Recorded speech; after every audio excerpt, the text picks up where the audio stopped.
Mi abuelo migra de Rusia, no durante la Segunda Guerra Mundial, pero sí entre la Primera y la Segunda Guerra Mundial, cuando son los pogroms en la Rusia de Lenin.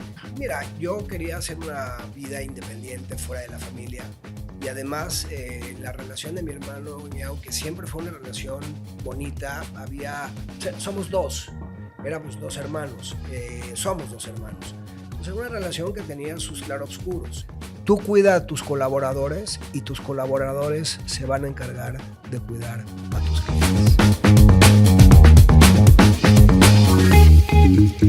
En el mundo de las empresas familiares, las historias más poderosas no empiezan con grandes corporaciones. Empiezan con un sueño, una familia y la determinación de construir algo que trascienda generaciones. Soy Alex Méndez, facilitador y asesor de empresas familiares, que desde hace más de 18 años acompaño a familias empresarias en uno de los procesos más complejos que pueden vivir una organización, la transición entre generaciones. Porque cuando una empresa familiar logra pasar de simplemente sobrevivir a construir continuidad en el tiempo, es cuando verdaderamente empieza a construir su legado. Este podcast, Familias en los Negocios, es precisamente un espacio para conversar con líderes empresariales que están enfrentando ese reto. En este episodio tengo el gusto de conversar con Daniel Becker-Feldman, presidente de Grupo Financiero MIFEL, una institución financiera con más de 3 décadas de historia y que hoy cuenta con miles de colaboradores y cientos de miles de clientes. Pero lo más interesante de esta historia no es solamente el banco, es el legado familiar detrás del banco. Todo comienza con su abuelo, un inmigrante que llegó a México desde Rusia y que empezó vendiendo pan en canasta. Con el tiempo construyó una trayectoria empresarial extraordinaria, basada en algo que hoy parece simple, pero que en realidad es muy escaso: la reputación y la palabra dada. En esta conversación con Daniel, hablamos de cómo un legado familiar puede convertirse en una institución financiera, los desafíos de trabajar entre hermanos en una empresa familiar, la importancia de la gobernanza y la institucionalización, y por qué los líderes deben rodearse de gente más inteligente que ellos, y cómo prepararse para un mundo donde la tecnología está transformando industrias completas. Antes de entrar de lleno en esta conversación, quiero agradecer a quienes han confiado en este espacio. London Consulting Group, firma que ha acompañado a muchas empresas familiares, privadas y públicas a convertir su visión estratégica en ejecución, ayudándolas a profesionalizar procesos, fortalecer su cultura organizacional y lograr resultados sostenibles. Ese equilibrio entre estrategia, ejecución y visión de largo plazo es justamente uno de los temas que exploraremos el día de hoy. Te invito a quedarte hasta el final porque esta conversación con Daniel no es solo la historia de un banco, es la historia de cómo un legado familiar puede evolucionar sin perder su esencia. Comencemos. Bueno, pues bienvenido seas a Familias en los Negocios, mi querido Daniel Becker-Feldman, presidente de Grupo Financiero MIFEL, una institución que nace hace 33 años. Pero vayámonos un poquito para atrás, mi querido Dani. Si no mal recuerdo, todo esto empieza con tu abuelo, don Mike Feldman. ¿De dónde surge esta inquietud de tu familia y de tu abuelo en incursionar en el sector financiero, en el sector de los negocios, en el mundo del emprendedurismo? Bueno, déjame darte un poco de contexto. Mi abuelo migra de Rusia, no durante la Segunda Guerra Mundial, pero sí entre la Primera y la Segunda Guerra Mundial, cuando son los pogroms en la Rusia de Lenin. Migra a México, se vuelve un amante ferviente de este país, como no he conocido a nadie, y empieza vendiendo pan en canasta. Y de ahí, bueno, empieza a hacer una carrera industrial de comerciante. Y es interesante porque él, cuando viene después de la Segunda Guerra Mundial y viene la reconstrucción del país y la reconstrucción prácticamente del mundo, él empieza a comprar bultos de cemento y acero a una compañía norteamericana que luego fue la Conversión de Altos Hornos de México y que estaba en Coahuila, de hecho, en Piedras Negras. Esta fábrica era muy grande, tenía muchos plantas en México, pero él empieza a comprar bultos de acero y varilla, revende eso, vuelve a comprar. Un comerciante innato, innato. Y luego compra una pick-up y entonces le compra más material a esta empresa que era de unos norteamericanos. Y luego, después de algunos años, la empresa decide que se va a ir a una especie de Chapter 11, como hoy lo conocemos, o de concurso mercantil. ¿Ya estás hablando de los 50? De los 50, justo de los 50. Y mi abuelo decide rescatar la fábrica porque era su forma de vivir, de eso vivía. Y compra la fábrica y tiene una de las acereras, después de varios años, más importantes del país. En aquella época el secretario de Hacienda que estaba en su momento, que no te quiero mentir quién era porque cometería un error, lo tengo registrado, pero te daré el nombre, decide que una persona extranjera viviendo en México no podía tener una acerera tan grande y le sugiere, porque además tenía muy buena relación con el secretario con el secretario de Hacienda en esa época. O sea, como no era mexicano de nacimiento, en aquella época de México, imagínense, no podía tener un negocio tan relevante. Y que además, sin ser ni oligopólico ni monopólico, era sumamente relevante. Y entonces el secretario de Hacienda, que no te voy a decir quién era, le sugiere, de forma, porque además lo tiene documentado y yo tengo esa historia que él documentó y que él escribió, le sugiere venderla. Y la vende. Y luego reconstruye, vuelve a hacer otra acerera. Y después de hacer esa acerera, crece también de forma impresionante, ya en un mercado mucho más maduro, ya México mucho más reconstruido, ya se habían hecho muchas vialidades, muchas calles, ya había pasado la época de Luis Cortines, en fin, ya era una época de la industrialización del país distinta. ¿Tu papá trabajaba con él? No, mis padres se divorciaron cuando era muy joven y mi papá nunca tuvo ninguna relación comercial con mi abuelo. De hecho, la que intentó hacer sus pininos fue mi madre, pero no, mi madre tomó otro camino en la vida. O sea, estás hablando de tu abuelo, de parte de tu mamá. Materna. Feldman. Por eso este banco se llama MIFEL, porque es el acrónimo del abuelo, que es Mike Feldman. Es claro. MIFEL, que en realidad es mi felicidad financiera, porque es lo que tratamos de hacer con nuestros clientes todos los días cuando chambeamos, los 2.500 colaboradores que trabajamos en esta gran organización. Y me consta, sí lo están logrando. Sí, bueno, la verdad, ahorita si quieres entramos un poco a detalle. Solo para concluir la etapa del abuelo, vuelve a hacer una laminadora que se llama Laminadora Azcapotzalco, y como te imaginarás, una laminadora que hace billet, que hace varilla, es intensísima en capital. Y entonces decide que era importante tener un banco y pide una pequeña financiera que se llamaba Promoción y Fomento, que se establece en Izazaga y 5 de febrero. Okay. Y con una gran relación con la FINSA misma que tenemos hoy en día. Uh-huh. Viene la nacionalización de la banca, nacionalizan Promoción y Fomento a finales de los 80s, y luego, como el banco estaba muy bien organizado, cuando vienen las primeras licencias para intermediarios financieros no bancarios, que fueron los que sustituyeron a la banca durante la nacionalización, le dan a escoger una casa de bolsa. Él piensa que las casas de bolsa, la gente era medio ruda y no le gustaba esa forma de pensar, y decide hacer una casa de cambio. Esa casa de cambio se vuelve una cosa espectacular, se vuelve la casa de cambio más grande de ¿Cómo este se llamaba? país. Promoción y Fomento MIFEL. Ok.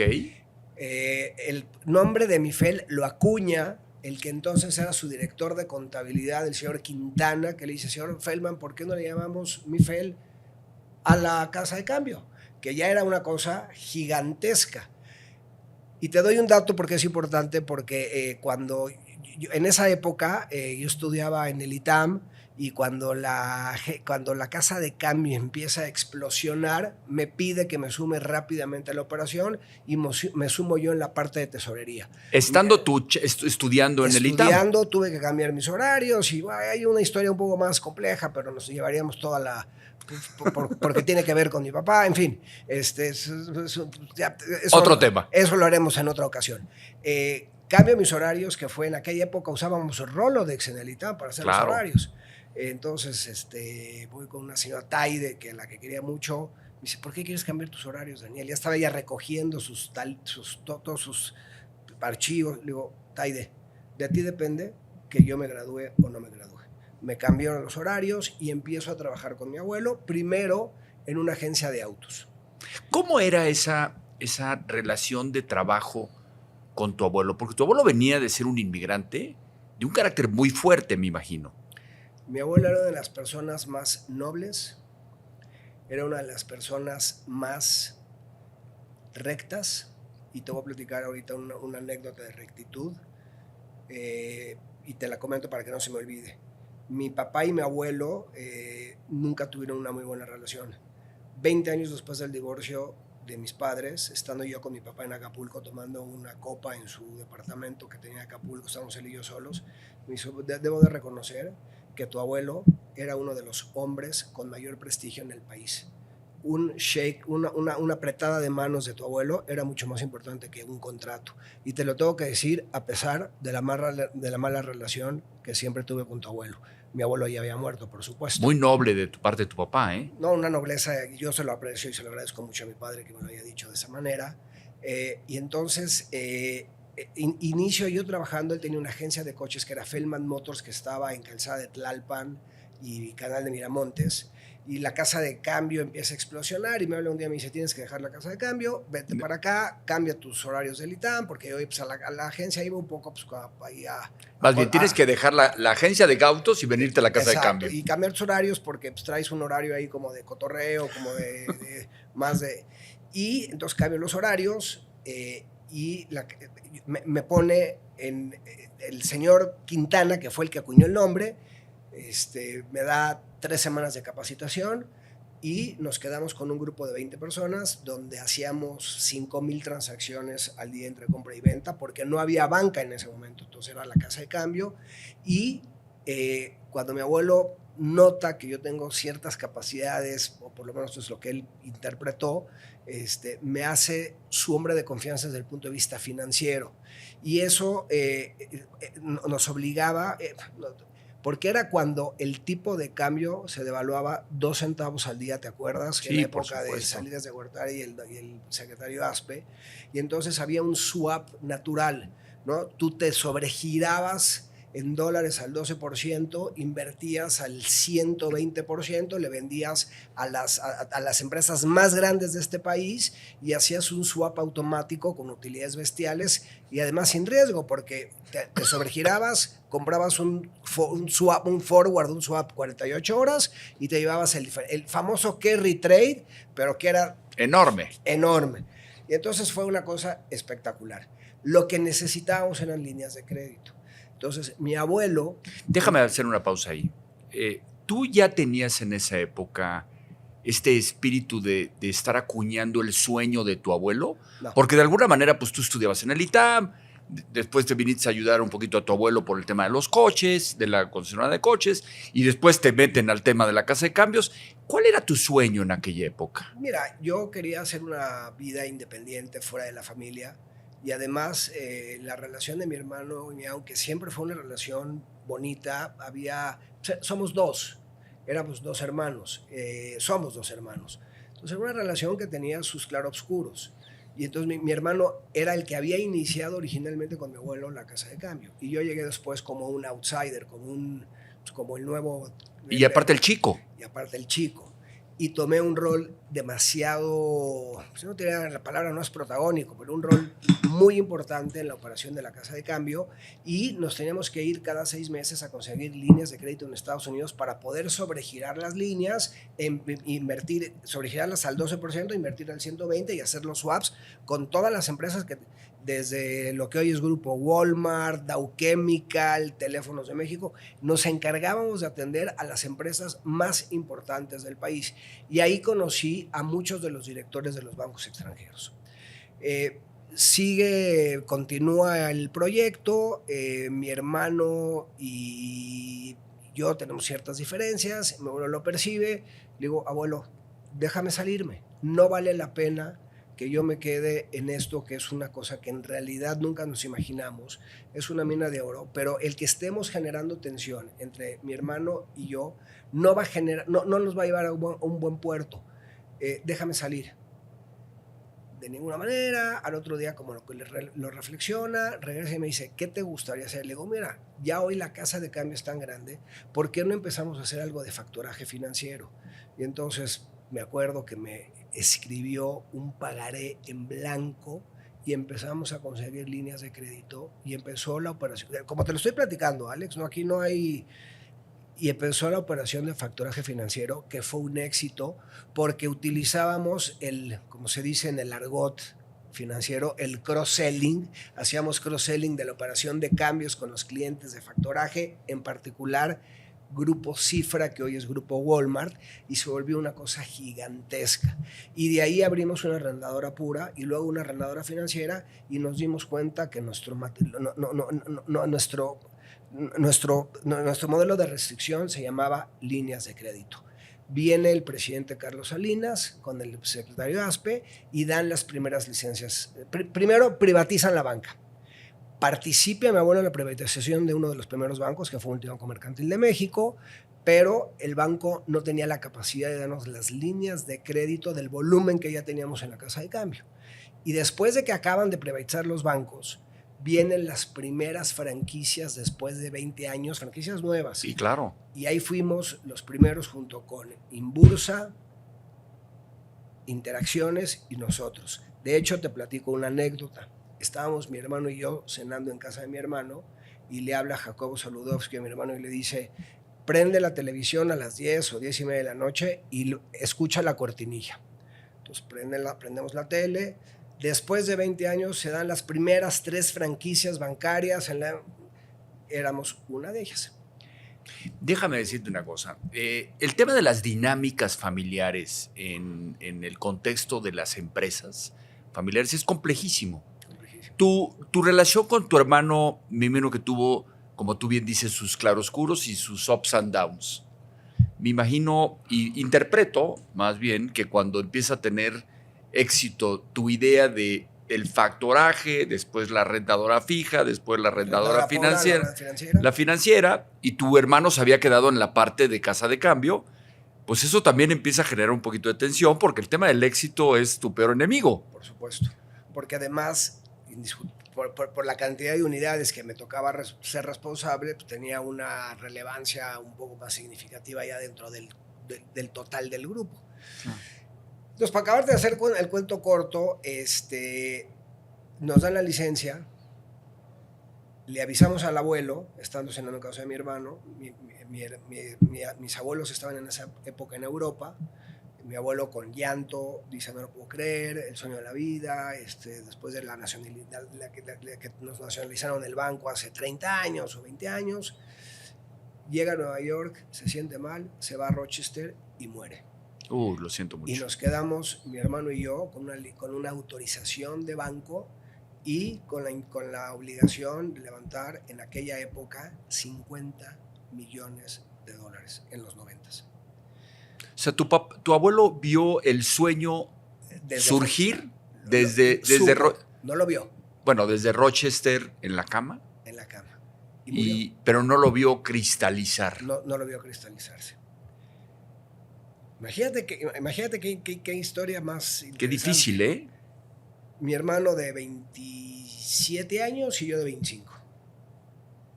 Nos habla el entonces secretario de Hacienda y nos dice, oigan, tiene una franquicia, tienen que levantar $50 millones de acuerdo al modelo que ustedes establecieron y pues que saben ustedes de banco. Y nos recomienda a un director general.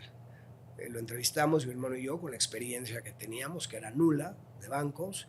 A mi hermano le parece que es una persona muy capacitada, a mí me parece que sí es muy capacitada, pero no hacemos mucha química. Y para hacerte el cuento corto, me salgo de la organización en el año de 1993, 94. De hecho, no me tocó ver oficialmente el inicio del banco. Ok. Y lo que hago entonces es, de repente, estar totalmente metido en la operación y chambeando, y de un día para otro, me acuerdo cuando decidimos que mi hermano me iba a comprar, le hablo a mi esposa y le digo, oye, estoy desempleado, llorando. Mi sueño de haber sido a esta edad y tener la posición de ser un financiero, se acabó. ¿Ya casado con hijos?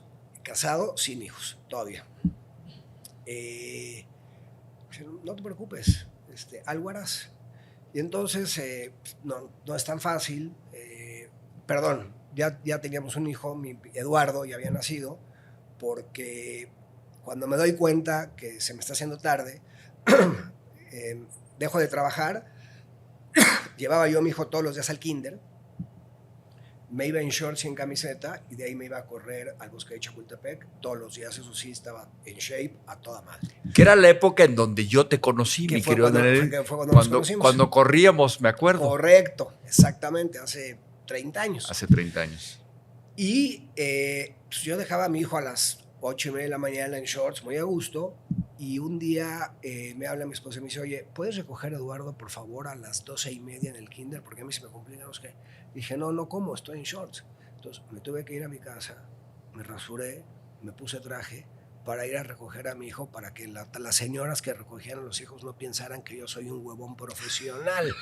Entonces dije, it's time to do something, ¿no? O sea, como dicen, la imagen sí cuenta. La imagen sí cuenta.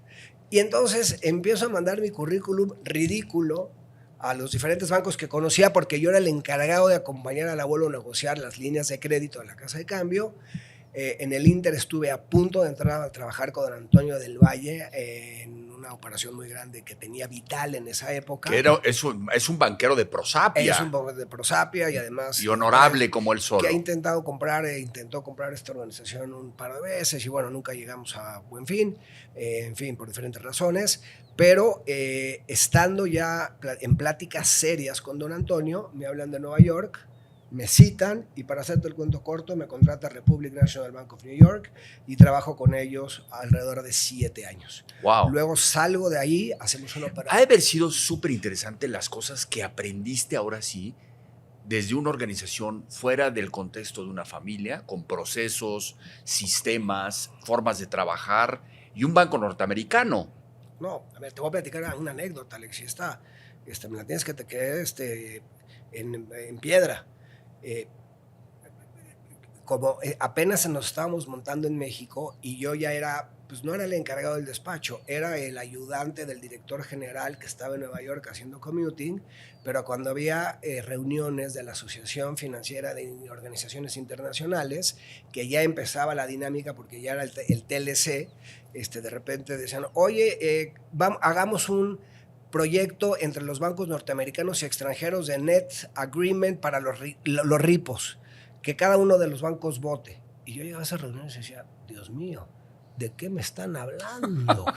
Y además tenías que votar y decir por qué votabas. No, la primera vez, bueno... Y no había ChatGPT que te ayudara a elaborar tu argumento. Correcto, no había ninguna herramienta. Entonces lo que hice a la siguiente reunión, que nos reuníamos una vez al mes, es que, digamos, el presidente se sentaba aquí y siempre las preguntas iban en este orden, así como al contrario de las manecillas del reloj, y yo me sentaba allá y entonces iba yo como que recogiendo pedazos de lo que cada quien decía y hacía un Lego y al final parecía que yo estructuraba una respuesta que a lo mejor no tenía idea, pero parecía coherente, ¿no? Y entonces yo te diría, lo poco que sé de la banca lo aprendí a partir de conocer así la banca.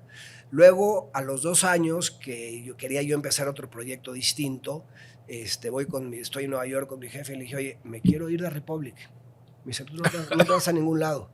Yo tenía 28 años. Me dice, ¿por qué?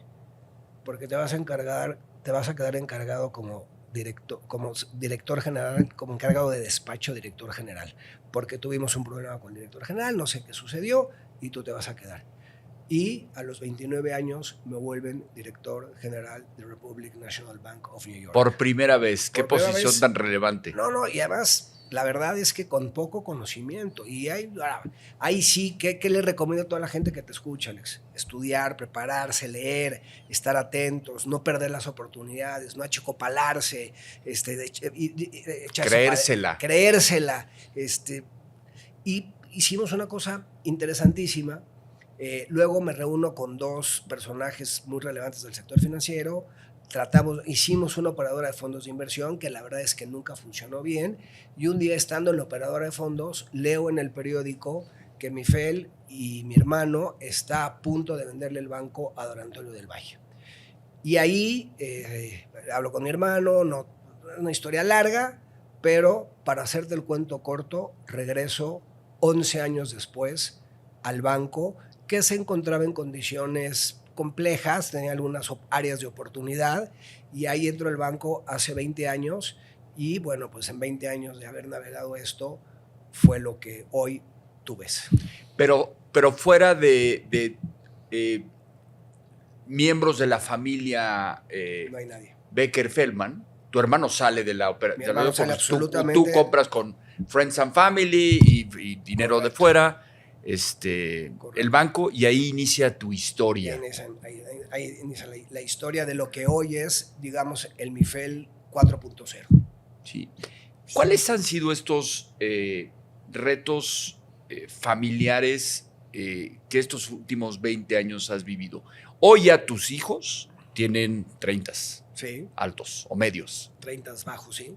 ¿no? Entonces hoy ya se empiezan a preguntar ellos mismos y tú te empiezas a preguntar si este es un negocio personal o un negocio familiar. Pero finalmente desde mi contexto creo que es un negocio familiar con ciertas características. Pero ¿cómo son esas conversaciones con tus hijos? A ver, primero, solo uno de mis hijos trabaja en la institución. Segundo, tenemos alrededor de 70 accionistas en la estructura de capital y te diría que con órganos de gobernanza muy potentes. Inclusive tenemos un private equity metido hoy en la organización. Por lo tanto, yo te diría que ya el tema de una empresa familiar prácticamente ha desaparecido. Inclusive el control accionario no lo tenemos la familia. Tenemos una parte importante accionaria, pero no llegamos a tener el control accionario. Ahora, sí tenemos capacidad operativa y creo que la capacidad operativa, Alex, eso es muy importante. Cuando entras en estos entornos donde las organizaciones se vuelven muy grandes y ya tienes inversionistas institucionales, la única forma de poder seguir operando y no perder. Porque si logras mantener, o sea, yo no te diría la magia de la empresa familiar, pero sí hay una magia de la empresa familiar porque te duele en la sangre cuando algo pasa, ¿no? Si tú, ahorita que estuviste viendo tu cuenta, no te funciona, te duele como si te estuvieran arañando. Entonces, eso, no perder eso, pero además ser institucional con todos los elementos de gobernanza, creo que te dan un valor distinto a la mayoría de las instituciones que están ahí afuera. Entonces, hoy pues tenemos que dar resultados y la única forma de poder mantener operando la institución es dando resultados extraordinarios. El día que tienes inversionistas institucionales y no da resultados extraordinarios, tu futuro es muy, muy dudoso. Te empiezan a levantar la tarjeta la amarilla y después la roja. Y fíjate que en ese contexto, Alex, una cosa interesante que platico poco, cuando empieza a venir toda esta serie de cambios en la dinámica de la banca y todo este proyecto tecnológico, conozco mi hija que estudiaba economía en la Ibero, tenía un profesor que además daba clases de GMAT. Entonces, cuando a los 50 años le digo a mi hija Gabriela, le dije, oye Gaby, ya me había platicado de su profesor, que está enfrente de ti, que hoy ve toda la parte de innovación del banco. Oigo que Gaby en una comida platica que tiene un profesor que le da macro, que le da econometría, y que además en las tardes da clases de GMAT. Entonces le digo, oye Gaby, ¿me podrías dar el teléfono de tu profesor? Porque fíjate que se me antoja hacer una maestría en Estados Unidos. Me dice, papá, no le voy a decir yo a mi maestro que el ruco de mi padre, a estas alturas del partido, a sus 50 años, a sus 50 y tantos años de vida, se le antoja hacer una maestría. Digo, Gaby, por favor. Bueno, no te voy ayúdame. No te voy a dar el teléfono, yo no le voy a hablar, pero te voy a dar el teléfono y haz tú el ridículo. Y entonces hago eso, tengo el gusto de conocer. Hay que reconocer una cosa, acuérdense, cuando eso sucede, tampoco el WhatsApp estaba tan de moda como ahora. No, ahí sí ya estaba. Esto tiene 6 años. Yo hice la maestría. Ya te hice más ruco, mi querido. Yo hice la maestría en MIT a los 53 años de edad. Ya había todo, ya había Slack, ahí sí ya habían todas las herramientas. ¿Qué te hizo sentir que tú, presidente de un banco, que si no me ponía a la vanguardia con los cambios tecnológicos que venían, y particularmente en una universidad como MIT, nos íbamos a quedar rezagados como institución y en lo personal para poder dar el siguiente paso cuántico para estar hoy donde creo que el banco se ha ido integrando, claro, gracias a un grupo de profesionales que debo reconocer, y esto es un gran consejo para todos los CEOs de empresas familiares o no familiares: tienes que tener gente mejor que tú. Eso es lo que hacen las organizaciones grandes y es muy difícil entender porque hay una tendencia natural de traer gente que no nos opaque. Y tenemos, bueno, ya te estoy diciendo que hoy la persona que nos ve el proyecto de innovación fue el que me preparó para el GMAT, que un hombre brillante, inteligentísimo. Entonces, y como Ernesto, yo te diría, yo me reconozco y sé que soy el hombre más tonto del cuarto en algunas cosas, pero con una perspectiva que me permite a la hora de escucharlos poder tener una visión periférica sin ceguera de taller. Y creo que eso es una combinación que ha generado una buena dinámica en la organización. ¿Y por qué decido irme a MIT? Pues porque, a ver, Alex, esta industria está en un proceso transformacional que si yo no hubiera tenido esa oportunidad, probablemente ahorita estaría haciendo otra cosa. Y ahora, tampoco es la panacea, pero me ayudó a tener una visión distinta, a abrir el espectro, a tener relación con los profesores, a ir cada año, tenemos la posibilidad de ir a electives cada año. O sea, es decir, sí te da la posibilidad de abrir el mundo. Y recuerdo, por ejemplo, invité a mis compañeros de la maestría a México. Y entonces llegaron a esta sala y me dicen, pues todos eran chavos de 30, 35 años, mid-career, que era un programa, una maestría de 20 meses para el siguiente nivel. Entonces me decían, oye, Daniel, cuando llegaron a esta oficina y vienes, me decían, cabrón, ¿qué haces tú poniéndote estas partidas de queso? Entonces, les voy a explicar. Oye, Ernesto, ¿puedes venir, por favor? ¿Le puedes, por favor, platicar el último paper que te di, que vimos la semana pasada respecto a este tema? Oye, director de operaciones, ¿le puedes decir, por favor, cómo estamos resolviendo el tema del manejo de colas en las sucursales? Oye, ¿le puedes, por favor, decir cómo estamos haciendo los análisis para efectos de proyectos de inversión? Entonces, en realidad, si yo te diría, Alex, ¿quién fue de los alumnos que pudo capturar mayor valor en ese programa? Fui yo, porque tenía la responsabilidad completa de una organización de cierto tamaño. Entonces, cuando llegaron mis compañeritos, uno de Kenia, de hecho, llegaban de todo el mundo, tuvimos 16 compañeros, estuvimos en México y en San Miguel de Allende, entendieron la importancia de poder comprender, activar, y fue una experiencia espectacular. Tocaste dos temas que son relevantes para todas las empresas familiares. Uno, las estructuras son tu mejor amigo. Y tú hablaste de estructuras de gobernanza. Estoy seguro que sin estas estructuras de gobernanza para unificar criterios de la toma de decisiones, para poder pelotear con gente más inteligente que tú, en ciertos contextos, te ha ayudado a llegar a donde estás, ¿no? También el prepararte, el siempre estar en esta innovación constante, con estos cambios constantes, de decir, jóvenes de las siguientes generaciones, vamos a invertirles a ellos para que se preparen para tener un rol y una responsabilidad diferente en el futuro, ¿no? Claro. Para entender si van a ser buenos operadores, porque como tú bien lo decías, el banco sin todos tus colaboradores no es nadie. Nada. ¿No? Entonces, creo que esos dos elementos son torales. Y te quiero platicar una anécdota. Tú eres la segunda persona que me hace el mismo comentario de que contratemos a los mejores y más inteligentes que yo. Y es un mutuo amigo que ya desafortunadamente acaba de cumplir 2 años de fallecido, Alex Martí, que tuvimos el privilegio de ser amigos mutuamente de ellos en circunstancias diferentes, y que en un momento me dijo, no, Alex, no te confundas. Yo siempre contrato a los más inteligentes y por supuesto mucho más que yo. Yo nada más soy un director de orquesta, que esa es mi habilidad, ¿no?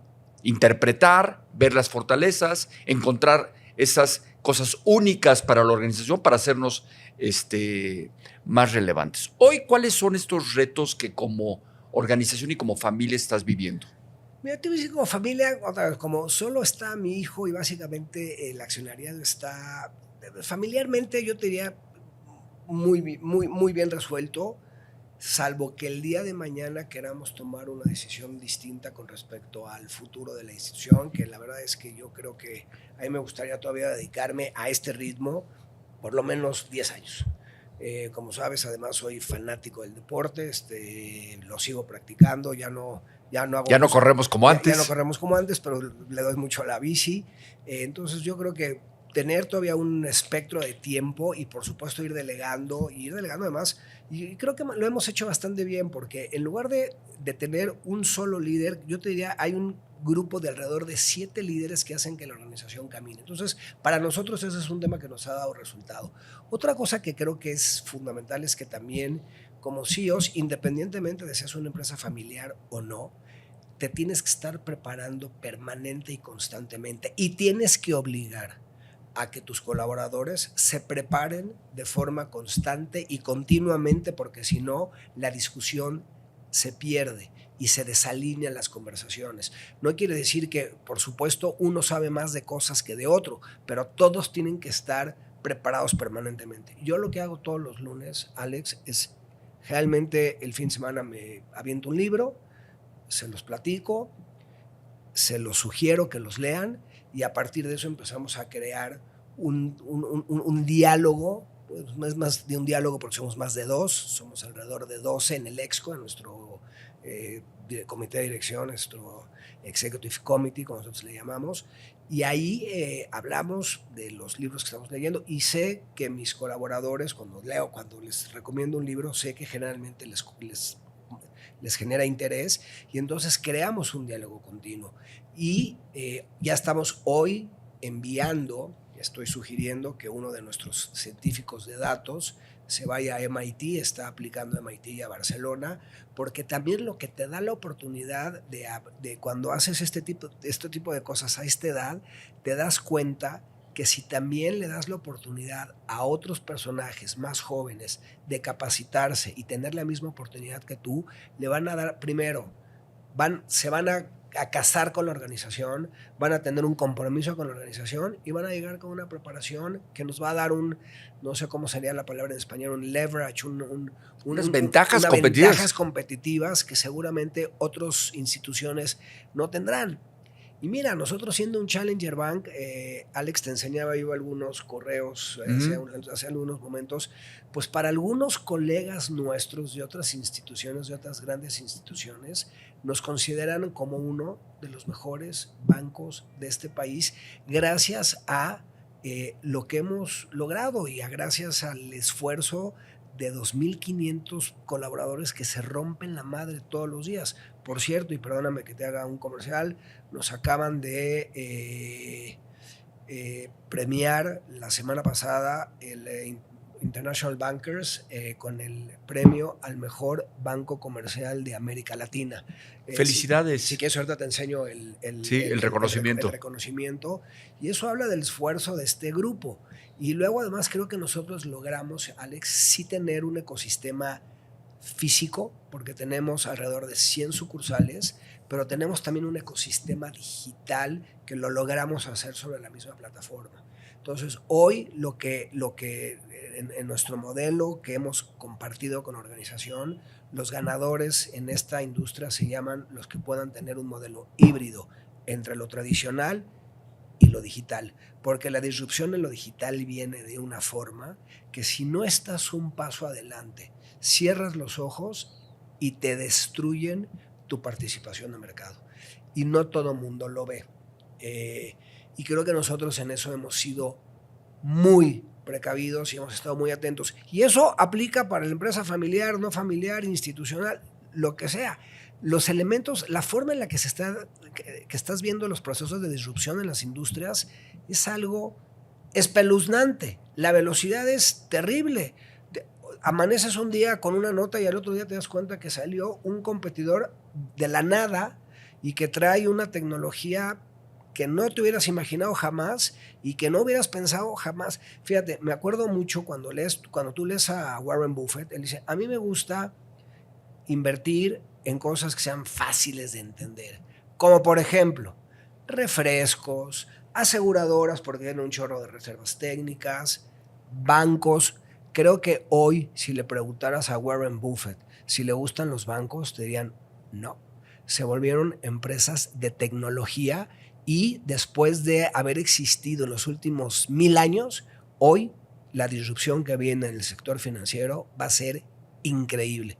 ¿Quién sobreviva? Pues eso ya lo veremos en el destino. Sin embargo, creo que lo que ustedes han logrado, tú como líder de la organización y como líder de tu familia, es ir encontrando esta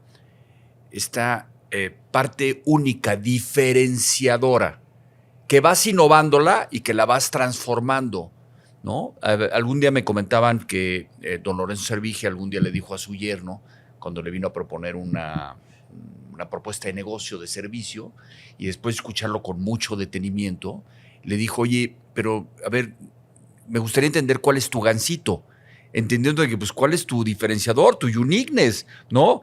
Y le dijo, mira, pues mejor regrésate, piénsale, y cuando encuentres esta diferencia tangible por la cual yo te tenga que comprar tu servicio, entonces empezarás a tener éxito. Y ese es el gran reto, uno de los grandes retos de las empresas familiares, y tú lo sabes mejor que yo, porque aparte muchos de tus clientes, si no es que la mayoría, son empresas familiares, sí, pensando que el 80% de las empresas de México son familiares. Sí. Entonces, bueno, pues sí son familiares, claro, o vinculados a una, claro, a una familia.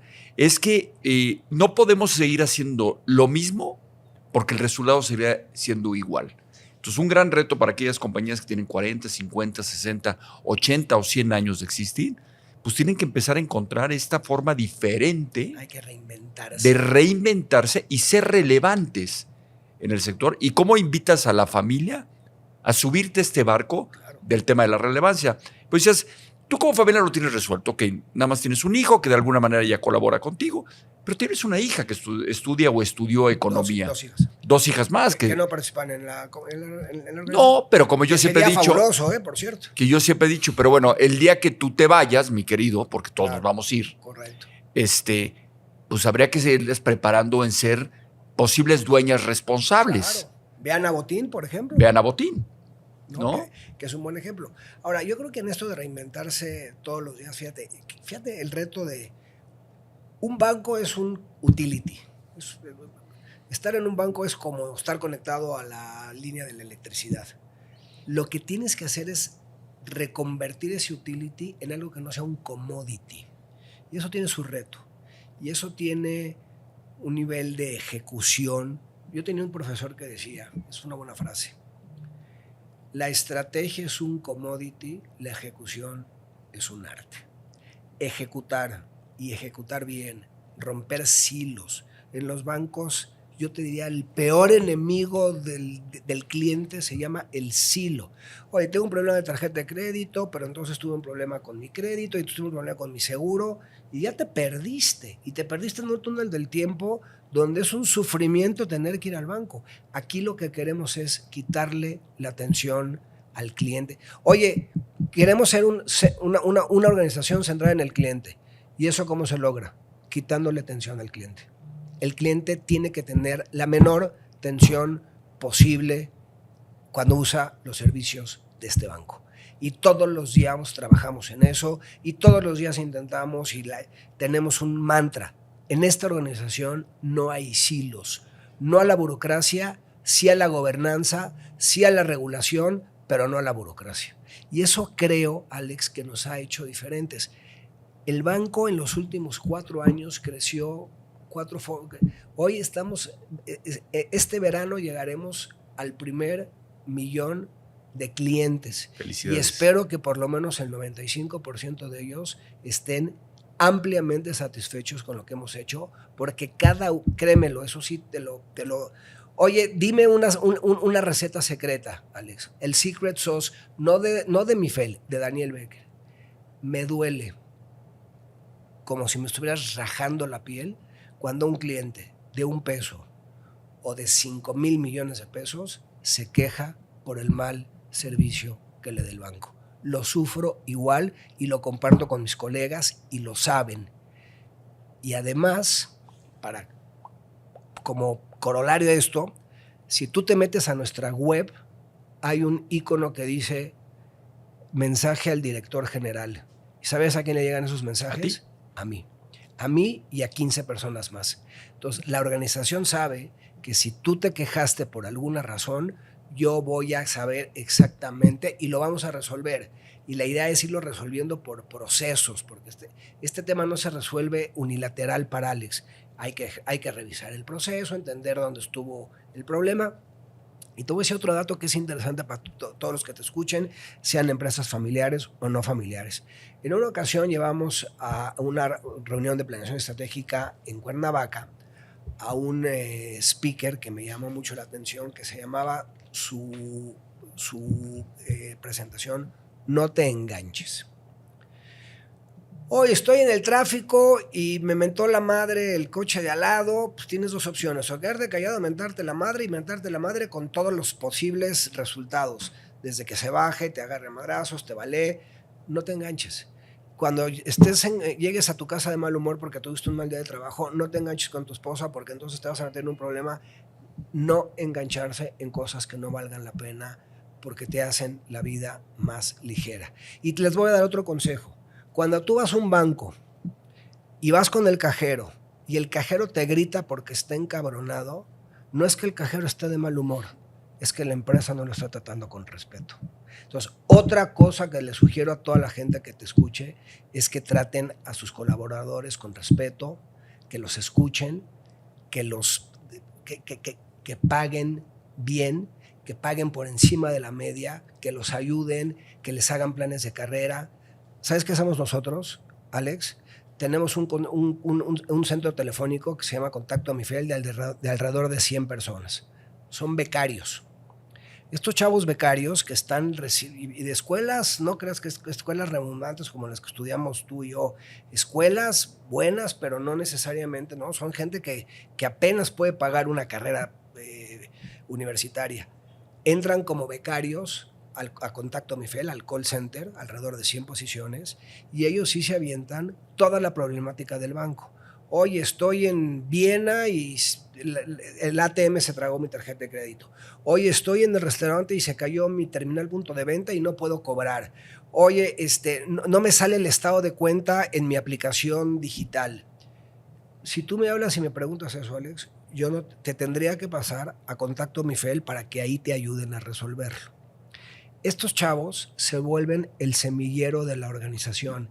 Fíjate cómo hay que encontrar vetas de oportunidad, porque estos chavos saben que de ahí tienen un proyecto de vida, que van a entrar con un sueldo de becarios, pero que al cabo de 12 meses van a encontrar una posición en la organización que les promete un proyecto de vida que les va a cambiar su vida familiar, su vida económica y su proyecto de vida.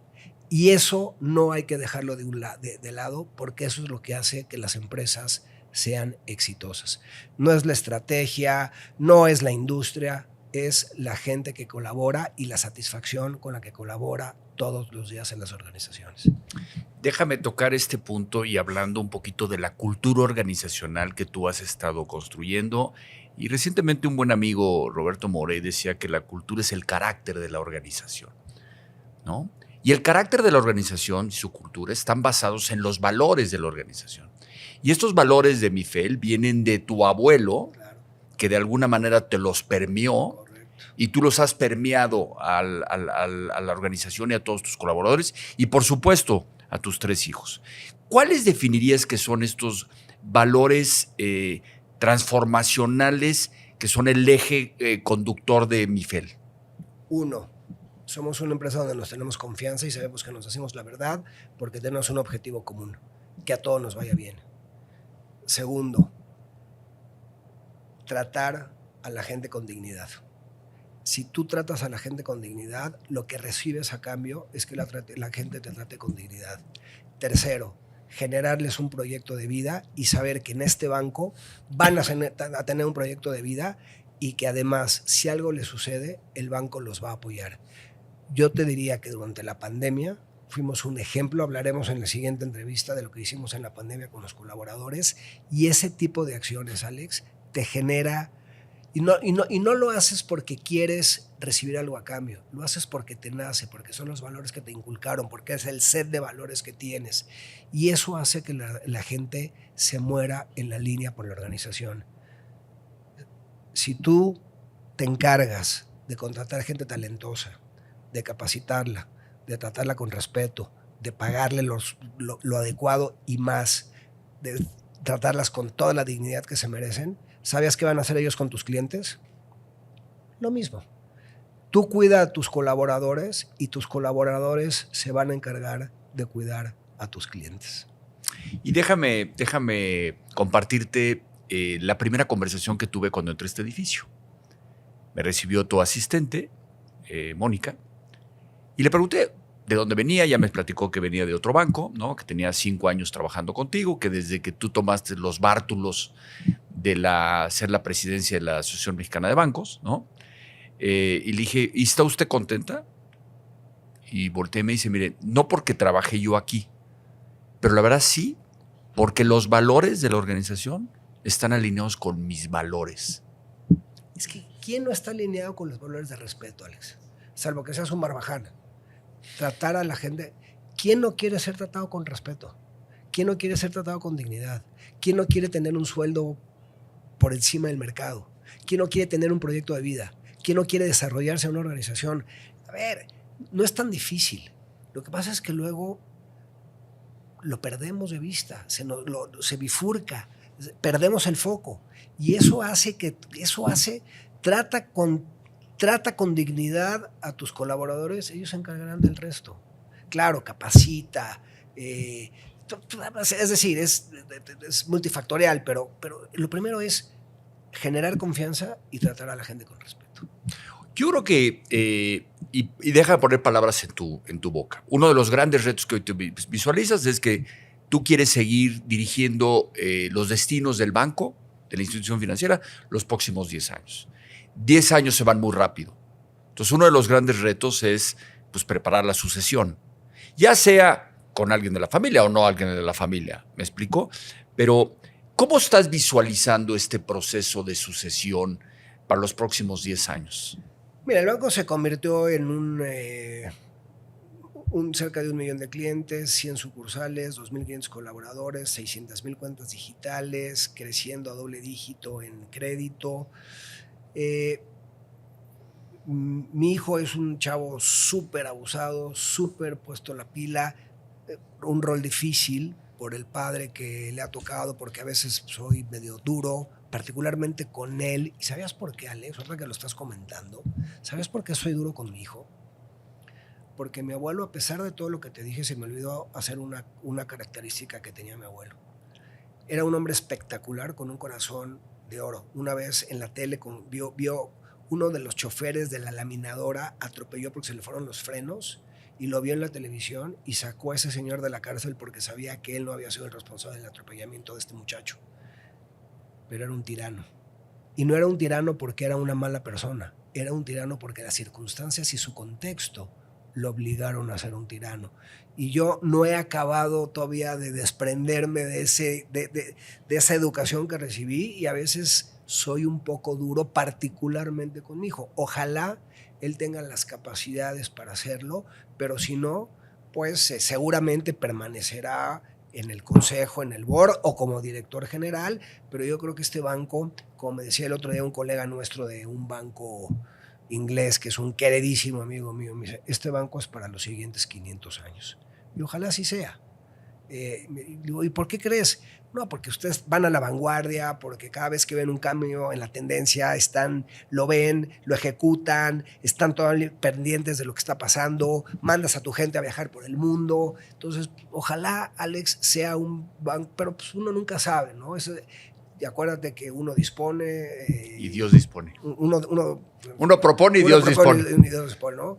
Me encantaría que fuera un legado familiar, pero si no es un legado familiar, pudiera ser un legado familiar no operativo, pero y si no, pues alguna otra circunstancia. Pero a mí sí me gustaría que pues, a ver, Alex, somos el único banco en México que ha podido sobrevivir 3 generaciones. Somos el único banco que acuña el nombre de su fundador. Dime, fuera de los Goldman Sachs y los JP Morgan. Fíjate qué interesante. JP Morgan. Puta, empezaron con el petróleo en 1900 en Estados Unidos. Goldman Sachs es de la misma época. Y bueno, algunos que ya desaparecieron. Y los demás son bancos de reciente o mediana creación, o otros muy, muy antiguos también europeos. No, los Rothschild y demás. Los Rothschild existen todavía, pero los HSBC también son de los 1800. Pero hay pocos bancos que continúan llevando el legado del nombre de su fundador. Entonces imagínate que esto dure pues, por los próximos 100, 200, 300 años, que ya no lo veré, pero pues lo veré desde otro lado y creo que siempre estaré muy satisfecho de lo que se ha logrado. A ver, platícame, ¿cuál era el...? A ver, queríamos hablar de la Asociación Mexicana de Bancos. Me tocó la oportunidad de ser presidente de la Asociación de Bancos en el bienio 21-23, 2021-2023. Pero, ¿cómo se genera? O sea, ¿lo buscas tú? No, fíjate. ¿O cómo de repente dicen, wow, a ver, Dani Becker Feldman puede presidir la Asociación Nacional de Bancos? Qué honor, ¿eh? No, es un gran honor.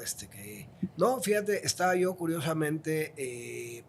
me habla un día un colega de uno de los bancos grandes, que nos llevamos muy bien, y me dice, oye, ¿te interesa la BM?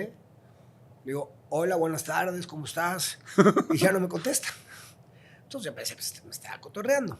Al otro día me voy con un amigo, nos vamos al Centro Ceremonial Otomí a rodar a la bici a las 7:30 de la mañana, y me dice, oye, Becker, ¿te interesa ser presidente de la Asociación de Bancos de México? Le dije, oye, a ver, dame contexto, ya me hablaste ayer en la noche, ya me estás hablando ahorita, platícame qué está pasando.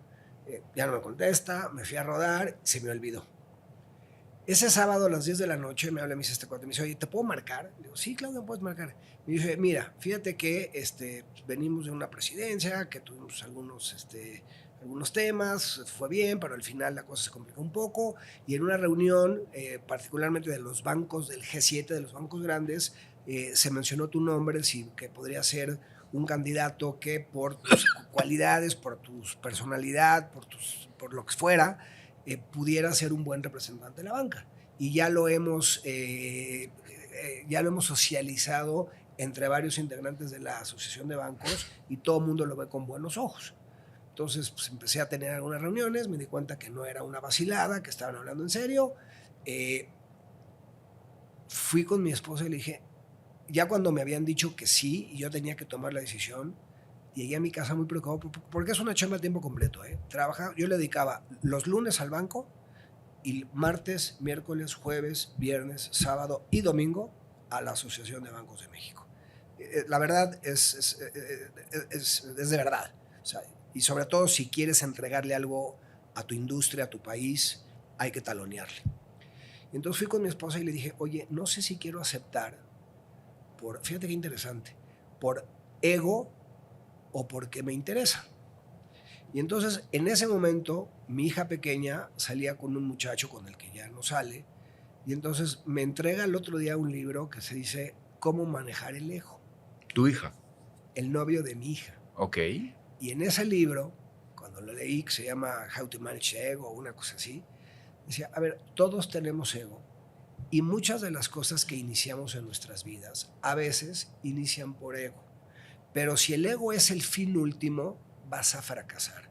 Si el trigger es el ego para generar mejores cosas y un mejor bien social y un mejor bien a tu comunidad, a tu industria, a tus participantes, entonces vale la pena. Entonces, cuando leo el libro, que es un libro muy pequeño, que me lo eché el fin de semana, fui con mi esposa y le dije, voy a tomar el reto. Porque además uno de mis colegas me dijo una cosa bien interesante. Me dice, a ver, llevas mucho tiempo en el helmet, sí, al frente del manubrio. En el manubrio de tu organización. Te fuiste a MIT, ya te sientes muy... A ver, güey, tienes la capacidad de poner tus conocimientos al servicio de los demás, es tu oportunidad. Dije, ya, el libro y esto, y lo tomé. Bueno, y es como todo en la vida. De repente, cuando llega la oportunidad, hay que tomarlo. A veces es como dicen, cuando te compran, vende. Claro, cuando pasa el tren, súbete. No ¿Y cómo era el contexto de la situación de la banca y del país? En el 21 estábamos saliendo de COVID, una situación bien compleja. A ver, primero me tocó acabar de reestructurar el 40% de los activos de los mexicanos. Mi relación con la Comisión Nacional Bancaria de Valores, con la Secretaría de Hacienda, con Banco de México, yo te diría inclusive con el presidente, fue una relación muy tersa, de un gran diálogo.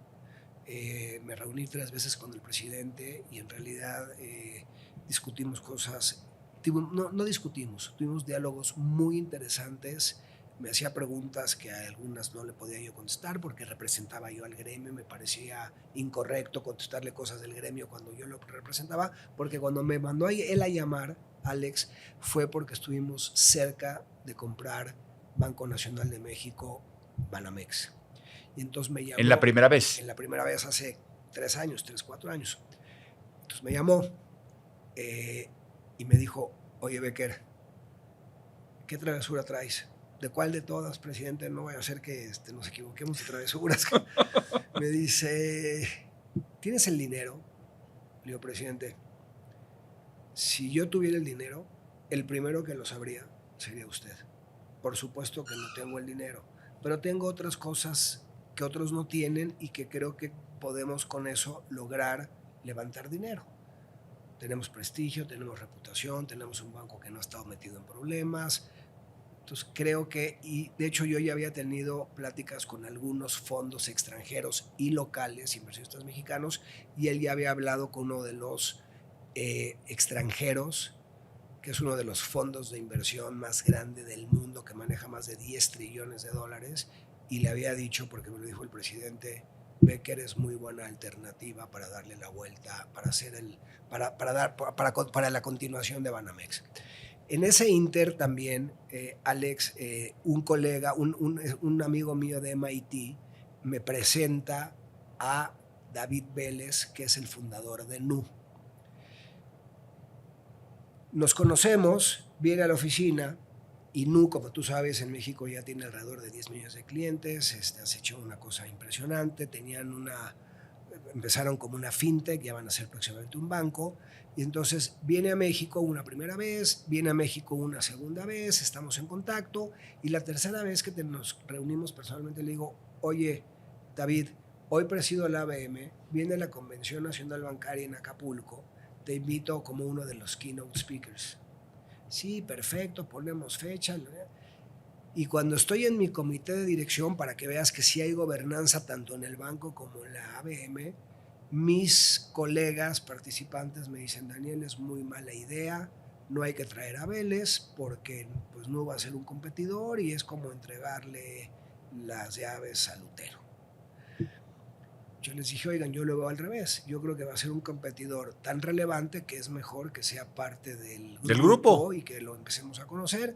Para hacer del cuento corto, lo tuve que desinvitar, ya no fue a la convención, pero a partir de eso hemos creado una gran amistad y yo creo que hoy, David, con la gente que tiene mejor relación de la banca mexicana es con tu servidor.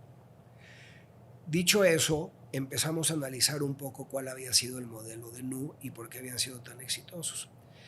Y en Brasil pasaban cosas muy similares a las que pasan en México. Había 4 o 5 bancos con una gran concentración de mercado. Y Brasil tiene mucha mayor penetración del crédito con respecto al PIB que México. Brasil tiene 50% de penetración del crédito con respecto al PIB, mientras que México tiene una penetración del 38%. Pero los ROEs en México de los bancos son mayores que en Brasil. Y cuando empezamos a analizar por qué, nos dimos cuenta que en Brasil, que era menos obvio que en México, la rentabilidad se debía a que estos bancos con un poder de mercado tan grande creaban fallas de mercado y le pagaban muy poco a sus depositantes. Y cuando trasladamos este problema a México y nos dimos cuenta que en México había un problema similar, donde 4 o 5 bancos pagan entre 0 y 3% si eres afortunado, empezamos a diseñar esta nueva variable. Esta herramienta digital que te paga el 10% a la vista sin letra chiquita Y lo que nos hemos dado cuenta es que va a tardar un poco, pero esto ya va a ser un punto de inflexión, porque los bancos grandes, que son en su mayoría de capital extranjero, tienen que respetar sus métricas de rentabilidad. Por lo tanto, no van a estar, yo te diría, en una camisa de fuerza, porque no van a poder empezar a incrementar el rendimiento a sus depositantes. Mientras que bancos como nosotros, que en lugar de tener 1,500 sucursales, tenemos 100 y una estructura de costos distinta y con un ecosistema digital súper potente donde el costo de adquisición de clientes es asintótico a cero, por eso hoy tenemos 600,000 cuentas en un año con una cantidad de recursos muy importante. Nos parece que hoy viene un punto de inflexión para la banca en México, donde el mexicano va a poder optar por alternativas de ahorro e inversión distintas a las que hoy se dan en México. Y más dignas. Y más dignas. Oye, ¿por qué el mexicano no tiene movilidad en sus depósitos? Y ahí creo que son por razones idiosincráticas que se podrían dividir en múltiples factores. Uno, oye, yo ya estoy acostumbrado a este banco, no quiero volver a firmar nada. Dos, me vale gorro lo que me da el banco, yo ya estoy ahí y me siento seguro. Aunque tú ya te diste cuenta que puedes abrir una cuenta digital sin ir al banco. Y puedes abrir una cuenta N4, o sea, un N4 es el monto máximo que puedes depositar. Tercero, oye, es que tengo la tarjeta de crédito que me dio mi abuelita cuando entré a la universidad y le tengo un cariño espeluznante a esta tarjeta. Sí, cabrón, pero te pagan el 0%. Bueno, y te cobran si te atrasas del 60%. Correcto. Y si no tienes dinero en tu cuenta, al final acabas debiendo la vida porque te cobraron comisiones. Entonces, creo que estamos entrando a un punto de inflexión donde nosotros entendimos esa asimetría, igual que la entendieron en Brasil, y gracias a nuestras conversaciones que tuvimos David Vélez y yo, estamos más o menos en el mismo ecosistema, y entonces creo que nosotros y otros participantes más van a hacer que el depositante mexicano deje de subsidiar las grandes utilidades en una penetración tan baja como la de México y empiecen a tener rendimientos por encima de la inflación, Alex. Porque si tú en una inversión te ganas menos que la inflación, mejor gástatelo. Sí, claro. Porque pierdes poder adquisitivo. Entonces, el modelo de este banco es a todas nuestras personas físicas nunca les vamos a pagar menos que la inflación. Entonces, eso nos ha generado una narrativa interesante, una narrativa disruptiva, pero además, lo más importante es que hemos generado la plataforma, que ya la conocerás. No, ya tuve la oportunidad de experimentarla. Y eso es lo que nos ha generado. Y hoy, ¿sabías cuántas cuentas estamos aperturando por día promedio? No, no tengo ni 1,500 cuentas diarias. Lo que nos está pasando es que sí sabíamos del crecimiento, pero no tan exponencial, y hoy nuestro reto se llama tener capacidades. ¿Cómo administras? Más que cómo administras, porque como todo es tecnológico, eso es un tema de capacidades de ancho de banda, capacidades tecnológicas, o sea, cómo no generas tensión en la hora de, ¿no? Pues de repente recibimos ráfagas de 4,000 transacciones en 30 segundos. Entonces, son temas de capacity y temas de código. Y lo estamos resolviendo. Pero cuando nos dimos cuenta hace 6 meses que esto iba a suceder, porque nosotros, a diferencia de estos bancos, de estos neobancos, ellos ya nacen en la nube y nosotros nacemos on-premises, ¿no?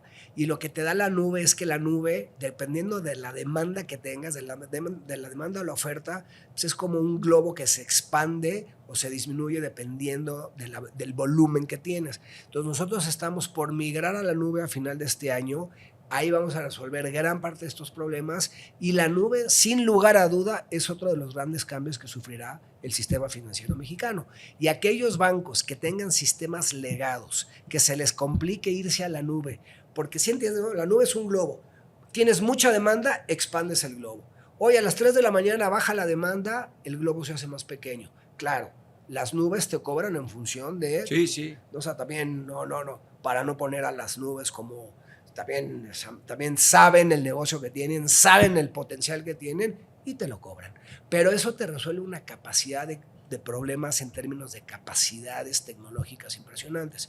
Y nosotros estamos a meses de ser un jugador en la nube. Y eso nos pone en igualdad de circunstancias, con un neobanco, pero con la diferencia que además tenemos todos los productos y servicios de un banco completo. Entonces, por eso creo que este premio se debe justo a que identificaron que hemos logrado hacer un buen equilibrio entre el banco digital y el banco de brick and mortar, de mortero y ladrillo. Y regresando un poquito al tema del ego que fue el detonante para poder tomar la presidencia del banco. Tú como persona, ¿en qué te ayudó llevar durante un par de años la presidencia de la Asociación Mexicana de Bancos? Pues fue 6 meses después de que llegué de MIT de conseguir un grado de MBA y luego acabé con un PhD en manejo de relaciones públicas. Te voy a decir por qué, Alex. El presidente de la Asociación de Bancos de México tiene una función.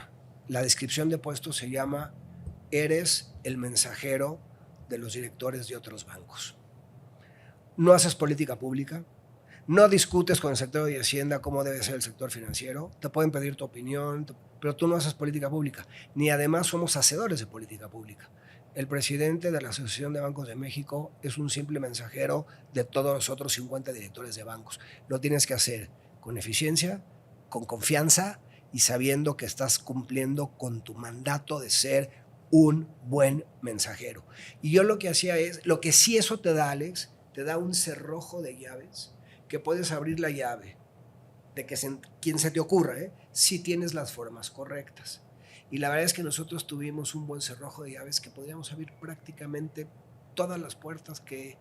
Ahora, en ese sentido, lo que sí te da es un conocimiento de diferentes actores. Y fíjate lo que yo hice en aras, porque a diferencia de otros presidentes, yo tengo participación accionaria. Entonces, ¿cuál era mi agenda, Alex? Y yo creo que eso lo hace muy legítimo. Mi agenda era que la industria funcionara bien. ¿Por qué? Porque parte de mis intereses económicos están metidos en la industria. Por lo tanto, mi agenda era muy institucional. Quería lo mejor para la industria. A lo mejor podía estar equivocado, pero yo quería una agenda que fuera buena para la banca en su conjunto. No era una agenda propia ni personal. Entonces, lo que ahí logramos es conocer a múltiples personajes, y yo lo que hacía era, para que no hubiera asimetrías de información, si yo conocía a Alex y tú eres responsable de el IMSS, te invitaba luego para que me acompañaras con todos los participantes de los directores del sector bancario para que escucharan la misma plática que tú y yo habíamos tenido. Si íbamos con el director de Pemex, hacíamos lo mismo. Si íbamos con el director del Infonavit, entonces yo lo que intenté hacer... Democratizabas la información. Socializaba todas las relaciones que consigues a través de esta responsabilidad con todos mis colegas. Algunos capturaron valor, otros pensaban... Pero yo creo que desde mi punto de vista hice lo correcto, porque hoy nadie nos puede criticar. Seguro hicimos errores en el camino, pero nadie nos puede tachar que utilizamos relaciones personales para capturar valor individual. Y eso, la verdad, Alex, otra vez, es parte de los valores que hablábamos al inicio de esta conversación. De honestidad y demás. ¿Cuáles han sido los 2 o 3 grandes tropiezos que te han enseñado más que los éxitos?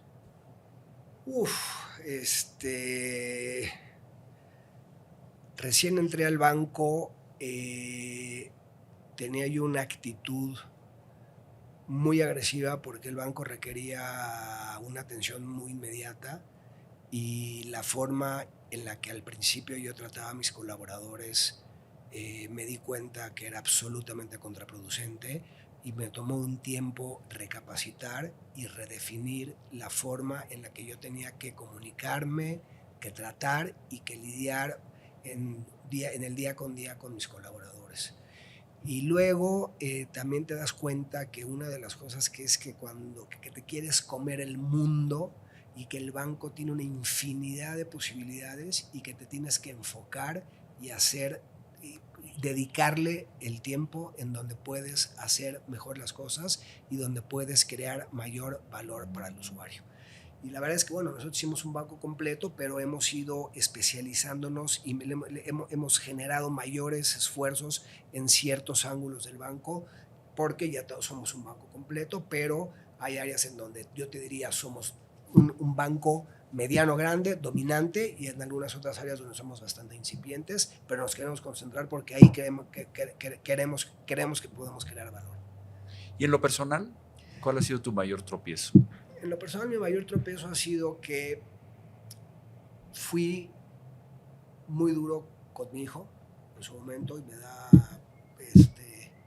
fue muy duro porque así fueron conmigo. Y creo que a veces, y la verdad tengo 3 hijos, que yo te puedo decir, Alex, que el día que me vaya, y te lo pueden decir mis colegas que han estado cerca de mí, si algo les preocupa a mis hijos es que cuando me ven preocupado, se preocupan más que yo. Y entonces una enseñanza es que hay que ser duro, pero no tan duro. Y que hay que estar cerca y muy cerca. Y saber que cuando estés mayor o te necesiten, independientemente del éxito que hayas tenido como persona, es mucho más importante el éxito que hayas tenido con tu familia, porque ellos son los que te van a acompañar hasta el último día de tu vida. Pues me quedo con muchas enseñanzas, mi querido Dani. Gracias por permitirme conversar contigo para Familias en los Negocios. Y pues felicidades por esto. Veo que te traen aquí el reconocimiento que te dan como el mejor banco de Latinoamérica. ¡Wow! Que no se vea, ¿no? Aquí lo tenemos. ¿Sí? Un orgullo para nosotros los mexicanos tener el placer de tener hoy conmigo a mi querido Dani Becker-Feldman, que todavía acuña en el nombre de su familia. Más bien, el nombre de su familia está acuñado en el nombre de un banco. Y te voy a decir un último comentario, Alex, para que veas por qué este banco es lo que es. A 30 años de muerto, cuando me preguntan quién fue mi abuelo me sigue abriendo puertas a 30 años de su muerte. Y eso no lo podemos perder, porque un banco se caracteriza por una sola cosa, por su prestigio y por su reputación. El día que perdamos eso, perdimos todo. Gracias, mi querido Dani. Al contrario, Alex. Después de escuchar a Daniel Becker, queda claro que las grandes organizaciones no se construyen únicamente con capital, se construyen con valores, reputación y visión de largo plazo. En su caso, todo comienza con su abuelo, un inmigrante que llegó a México y cuyo la palabra valía más que un contrato. Ese tipo de reputación es el verdadero patrimonio de una empresa familiar. De esta conversación me quedo con 3 grandes lecciones. Primero, que el liderazgo verdadero consiste en rodearte de gente mejor que tú. Segundo, que una empresa que quiere trascender debe construir instituciones y gobernanza, no depender solamente de una sola persona. Y tercero, que en un mundo de disrupción tecnológica, las organizaciones que sobreviven son las que aprenden, se reinventan y evolucionan constantemente. Pero quizá la lección más importante es la que aplica para todas las familias empresarias. En algún momento de la historia, todas las familias deben hacerse esta pregunta: ¿estamos construyendo simplemente un negocio o estamos construyendo una institución que nos trasciende? Porque cuando el proyecto deja de ser solamente de una persona y se convierte en algo que puede vivir más allá de nosotros, entonces hablamos realmente de legado.